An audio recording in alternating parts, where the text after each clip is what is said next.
আমাদের তরুণ প্রজন্ম যাদের মধ্যে বাংলাদেশের প্রতিচ্ছবি দেখি, যাদের মধ্যে আমার সন্তানের প্রতিচ্ছবি দেখি, তাদের উদ্দেশ্যে কথা বলতে চাই। আমি তোমাদের তারুণ্য শক্তিকে সম্মান জানাই, শ্রদ্ধা জানাই। তোমরাই পারো এই সমাজটাকে বদলে দিতে, এই দেশটাকে বদলে দিতে। তারুণ্যের শক্তি পৃথিবীতে পারে না। আমি বৈষম্য বিরোধী কোটা সংস্কার আন্দোলনে আমি একজন নির্ভেজাল সমর্থক। আমি মনে করি তাদের দাবি যৌক্তিক, এবং আমি এটাও মনে করি যে তাদের দাবি যৌক্তিক বিধায় বাংলাদেশের প্রধানমন্ত্রী জননেত্রী শেখ হাসিনা কোটা সংস্কার সমস্ত কোটাকে বাতিল করেছিল 2018 এবং পরিকল্পনা। আমি তরুণ প্রজন্মের কাছে আহ্বান জানাবো, এই বাংলাদেশ স্বাধীন হয়েছিল ৩০ লক্ষ রক্তের শহীদের বিনিময়ে। সেই বাংলাদেশের যে চার মূলনীতি ছিল, সেই মূলনীতি অন্যতম মূলনীতি ছিল বৈষম্যহীন শোষণহীন সমাজ প্রতিষ্ঠা। ৩০ লক্ষ লোক শহীদ হয়েছিল এই বৈষম্যহীন সমাজ প্রতিষ্ঠা।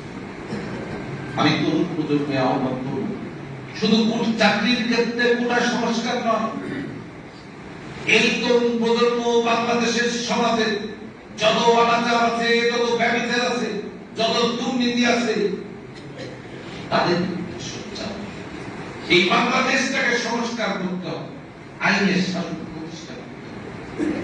তোমাদের সকল দাবির সাথে আমরা যারা প্রগতিশীল মুক্ত চিন্তার গণতান্ত্রিক মানুষ, আমরা একবার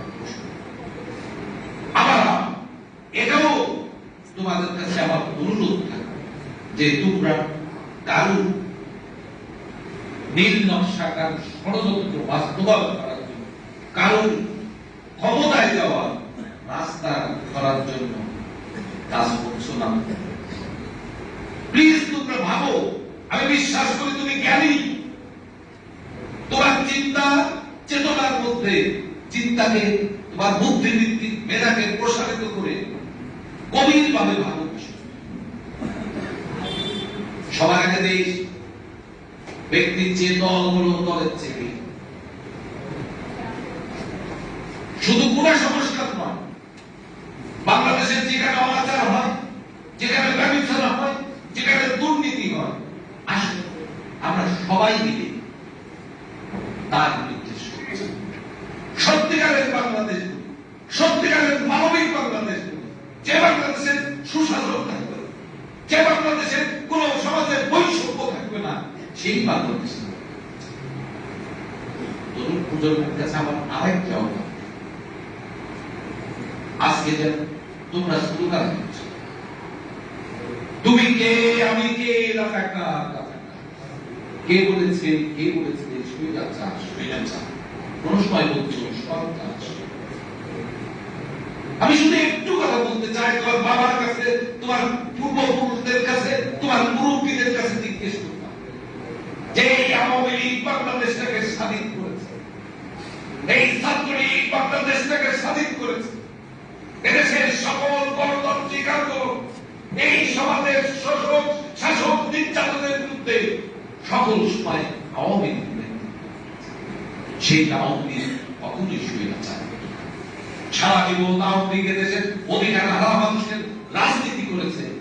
আজকে দুর্ভাগ্য, মাননীয় প্রধানমন্ত্রী সময় আসছে আত্মসমালোচনা করা, যে আত্মসমালোচনার মধ্য দিয়ে আমাদের আত্মশক্তি হবে। আজকে কেন এদেশের তরুণ প্রজন্ম আমাদেরকে স্বৈরাচার হিসেবে আখ্যা দিচ্ছে? কারণের কারণে আজকে আমাদেরকে স্বৈরাচার হিসেবে আখ্যা দিচ্ছে।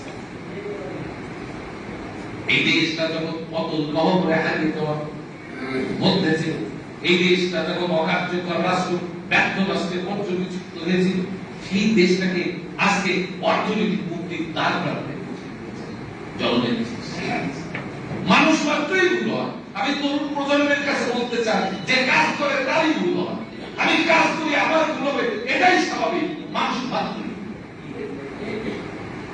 কিন্তু তোমরা যদি সরকার পতনের আন্দোলন করো, এদেশের জামাত শিবির যাদের কারণে 30 লক্ষ লোক শহীদ হয়েছে, যাদের কারণে 2 লক্ষ মানুষ সম্পূর্ণ হারিয়েছে, তাদের ক্ষমতায় যাওয়ার রাস্তা হতে চাও, সেখানে আমার চরমভাবে আপত্তি আছে।